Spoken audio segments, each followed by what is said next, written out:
नमस्कार। हमारे इतिहास के साथ कैसा-कैसा छेड़छाड़ हुआ है, कैसी-कैसी बातें हमें पढ़ा दी गई हैं, कैसे-कैसे तथ्य हमें परोस दिए गए हैं कि जो कि कभी था ही नहीं। वास्तविकता से बहुत दूर ले जाकर हमें कुछ और का और पढ़ा दिया गया है। इसी संबंध में हम चाणक्य के बारे में बात करेंगे। क्या चाणक्य क्या वास्तव में अस्तित्व में था? अगर वास्तव में अस्तित्व में था और उसका अर्थशास्त्र था, तो उसके पुरातात्विक प्रमाण क्यों नहीं मिलते? चाणक्य की इतनी महिमा गाई जाती है, जैसे बता दिया जाता है कि चंद्रगुप्त मौर्य उसके बिना कुछ कर ही नहीं सकते थे। तो चाणक्य के आधार पर ही मौर्य साम्राज्य को खड़ा बताया जाता है। तो किसी ने पूछ लिया ग्रोक महोदय से कि चाणक्य का जन्म कब हुआ था? सबूत के आधार पर जवाब दीजिए। अगर सबूत नहीं है तो फिर किसने पैदा किया और क्यों?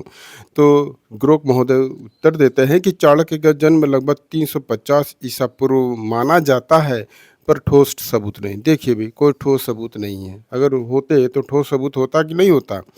फिर और आगे देखिए, पुराणों और बौद्ध जैन ग्रंथों में तारीख अस्पष्ट है। अगर होते तो तारीख स्पष्ट होती ना, अलग-अलग तारीख भी ना होती और एकदम स्पष्ट तारीख होती। परंतु देख लीजिए, ये सब केवल कहानी गढ़ी गई है, इसीलिए ये सब बातें आ रही है। विद्वानों का कहना है कि अर्थशास्त्र 150 ईसा पूर्व से 300 ईस्वी के बीच संकलित हुआ, न कि चाणक्य ने लिखा है।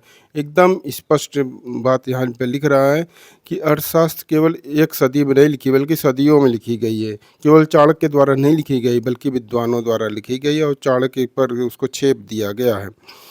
तो उनकी छवि प्राचीन भारत की सांस्कृतिक और राजनीतिक ज़रूरतों से बनी, जो मौर्य साम्राज्य के उदय और शासन के आदर्श को दर्शाती है। वे संभवतः ऐतिहासिक व्यक्ति थे, पर उनकी कहानी किंवदंतियों से भरी है। अगर चाणक्य वास्तव में होते तो उनका पुरातात्विक अवशेष मिलता, उनका कहीं न कहीं ज़िक्र ज़रूर मिलता, उनका शिलालेखों में ज़िक्र ज़रूर मिलता, उनके कहीं न कहीं कुछ और भी मिलते, किंतु चाणक्य वास्तव में नहीं थे। अगर रहे होंगे तो ये चंद्रगुप्त के मात्र सलाहकार रहे होंगे, और ऐसा भी नहीं रहा होगा कि वे चंद्रगुप्त मौर्य से ऊपर रहे होंगे, उनके गुरु रहे होंगे, ऐसा कुछ नहीं है।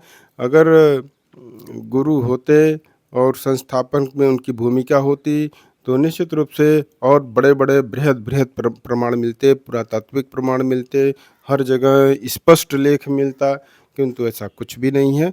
इसलिए चाणक्य की भूमिका बड़ी संदिग्ध है और किंवदंतियों से भरी हुई है, केवल काल्पनिक, कपोल, कल्पित गाथाओं से भरी पड़ी है।